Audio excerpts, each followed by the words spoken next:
Merhaba arkadaşlar. Bu videomda rüya ile ilgili konuşacağım. Şimdi biz Cenab-ı Allah'ın değişik şekilde rüyaların neye işaret ettiğini söyledik. Bitirdik. Şimdi de rüyada İsrafil'i görmek ne anlama gelir? Rüyada İsrafil görmek. Diyor ki وَمَا رَأَ فِي مَنَامِهِ يَنْفَخُ سُورًا وَظَنَّهُ سَمِيعُ وَحْدَهُ دُونَ غَيْرَهُ فَاِنَّهُ يَمُوتُ. Her kim ki İsrafil'in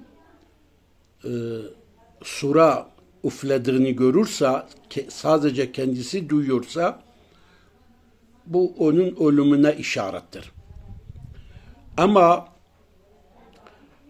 Hazreti İsrafil'in sura üfleyip bütün insanların duyduğunu görürse, orada genel bir ölüme işarettir. Bir hastalıktan dolayı veyahut yani güzel bir şey değildir.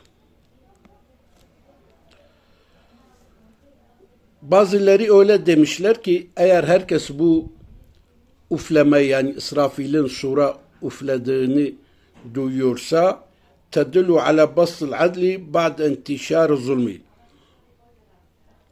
Yönetimin zulmünden sonra o memlekete adalet geleceğine işaret ediliyor.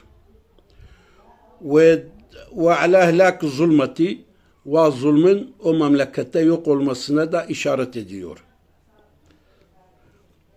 وإسرافيل دلت على تجهيز الجيش والأسفار والمشقة والخوف. İsrafil'in sura üflemesini görmek, o memleketin askeri bir sefere çıkacağına ve zorluğa ve korkuya işaret ediliyor.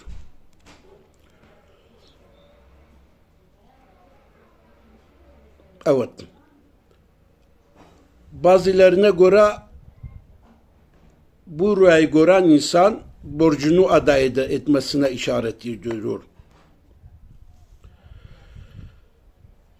Bazıların öyle demişler bu rüyayı, öyle tabir etmişler.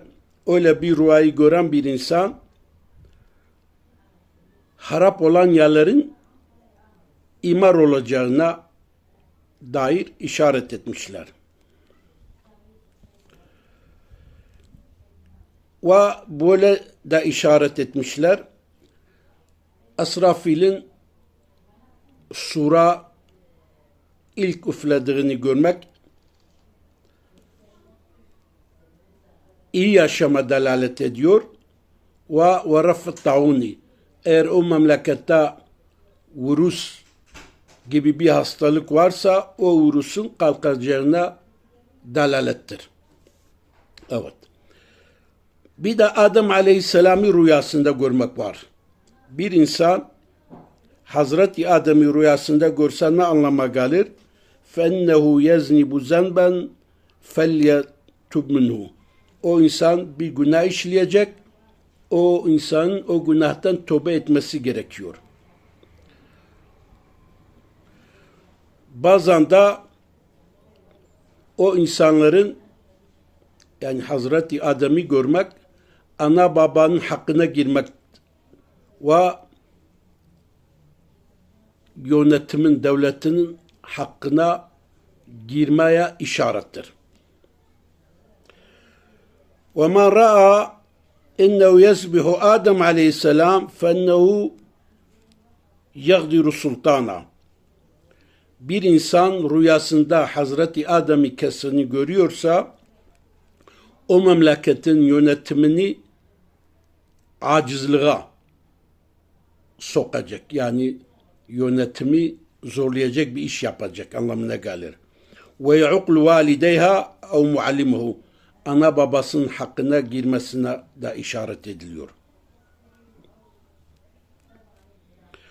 Ve ma ra'a Adem aleyhisselam ala hay'etin nala vilayeten kana in kana ehlen leha.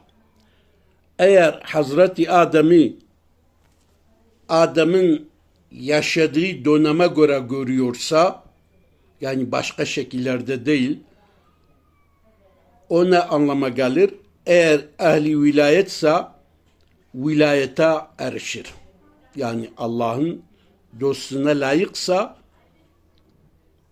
o dostluğa kavuşmasına işaret eder. Evet.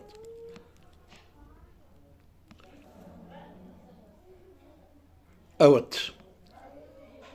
Hazreti Adem'le ilgili rüyaların tabiri bugün buraya kadar. Yarın bunun devamıyla başlayacağız Allah nasip ederse.